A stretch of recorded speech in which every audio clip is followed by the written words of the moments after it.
The sky outside was gray as Hannah Carter sat stiffly across from Victoria Hale's immaculate desk. Victoria, her boss, flipped through Hannah's promotion application with a cold, practiced disinterest. 5 years of sacrificed weekends, missed family dinners, and endless overtime hours, her entire life condensed into a 20-page portfolio, barely received a glance. Hannah's chest tightened as Victoria finally set the folder down with a sigh. "You've been a valuable team member, Hannah," she said smoothly, her eyes gleaming with something Hannah couldn't quite place. "But I just don't think you're leadership material." The words hit harder than a punch. Hannah had given everything, her energy, her youth, her loyalty, and it still wasn't enough. She forced a small smile, trying to keep her composure, but inside she was breaking. Later that afternoon, Hannah overheard the news. The promotion she had dreamed of, the role she had bled for, was handed to Melissa Green, a co-worker who had joined the company barely a year ago. Melissa laughed in the hallway, her arm linked with Victoria's as they walked toward the executive suite. The betrayal was sharp, deliberate, and cruel. That night, Hannah sat alone in her apartment, staring at her reflection in the window. Her thoughts spiraled. Every choice she had made, the birthdays missed, the relationships lost, the sacrifices, suddenly felt meaningless. Her chest burned with humiliation and fury. But beneath the rage, something else stirred. A decision. Hannah began to dig. Every late night she had worked gave her access to files others ignored. Every system she had maintained was a map she could now navigate with ease. And what she found sent a chill down her spine. Hidden accounts, falsified reports, money flowing in places it shouldn't.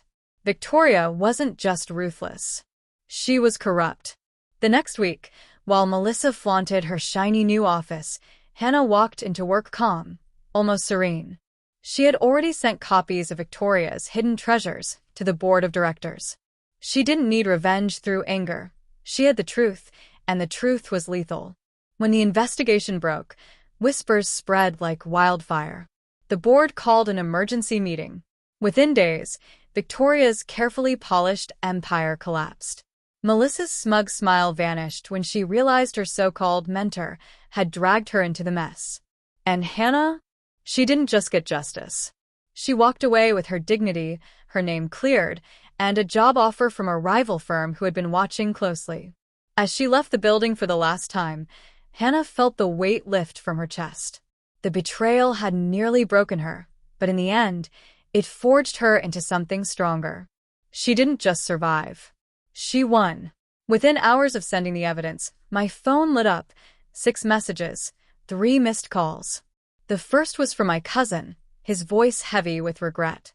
"Claire, I'm sorry. I believed Aunt Margaret because I'd heard her repeat it so many times. But after seeing what you sent, I can't deny the truth anymore." An aunt followed with an email. "Thank you for sending this. I had a different impression before, and I'm sorry for doubting you." Even a cousin who had always stood close to Ashley wrote, "At least now I understand why you stayed quiet. Stay strong." But not everyone changed their minds. A handful from my father's side lashed back, accusing me of twisting the story, of fabricating documents. It didn't matter that the files were certified, stamped by the county, beyond dispute. I knew some people would never be moved by facts. Still, for every bitter response, 5 more came in with support. The most unexpected was a trembling call from Aunt Rachel, who had always treated Ashley like her own daughter. "Claire, I'm ashamed. I said things about you I shouldn't have. I believed your mother, and I was wrong. I just read everything, and I don't know how to apologize enough." I didn't scold her. I simply said, "I hope you understand why I had to do this." We ended the call in silence, but this silence felt lighter, easier than before. That night, sitting alone in my living room with the street lamps glowing against the ocean, I realized sending that statement wasn't just about clearing my name. It was about breaking the psychological cage my mother and Ashley had tried to trap me in. And I knew they would have to choose. Retreat or escalate. I was ready for either. Ashley's new career in real estate was her pride, her future. That's where I began. On my desk lay the thick file I had built, The forged property transfer with her name on it, the fake notary seal, the verification from state authorities confirming it didn't exist, the record of her filing through an out-of-state service already flagged for fraud. Even the $150,000 demand letter and cease and desist warning.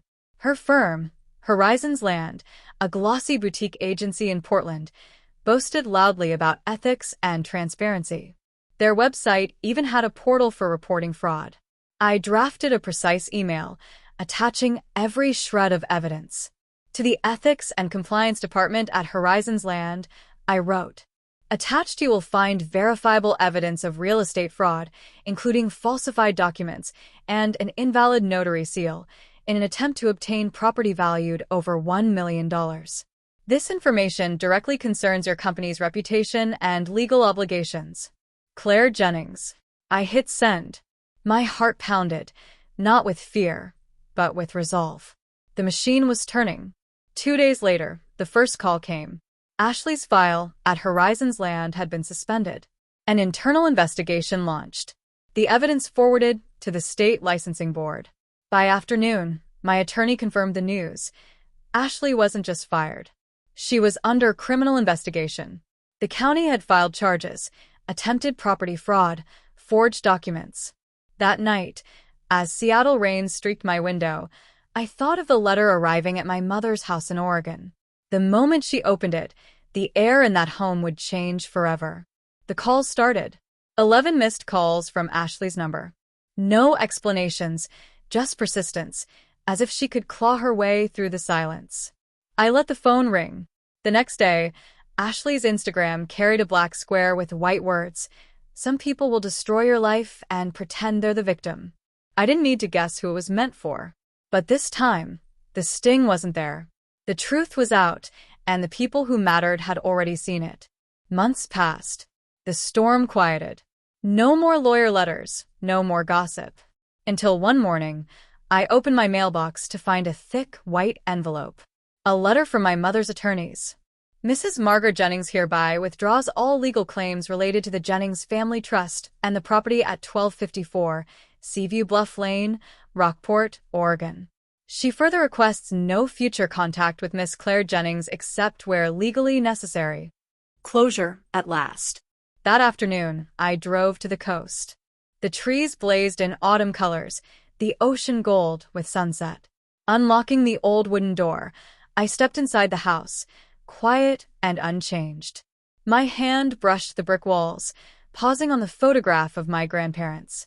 I heard my grandfather's voice in memory. "You have to know how to protect what's worth keeping, Claire. Don't expect anyone else to do it for you." Back then, I thought he meant the house. Now I understood. He meant my peace, my dignity, my freedom. Standing in the living room with the last light streaming across the rug, I felt the weight lift. No longer the daughter silenced for peace. No longer the scapegoat. I was whole. Some would say I was too harsh, that family is family no matter what. But I had learned, love does not mean permission to be hurt again and again. Protecting your worth is not selfish. It is survival. And if forced to choose between being called cold or being exploited forever, I would choose peace. Every time. On the porch, the waves rolled in steady rhythm, patient, eternal. I whispered into the salt wind, as if my grandparents could still hear me. I kept it safe, just like I promised.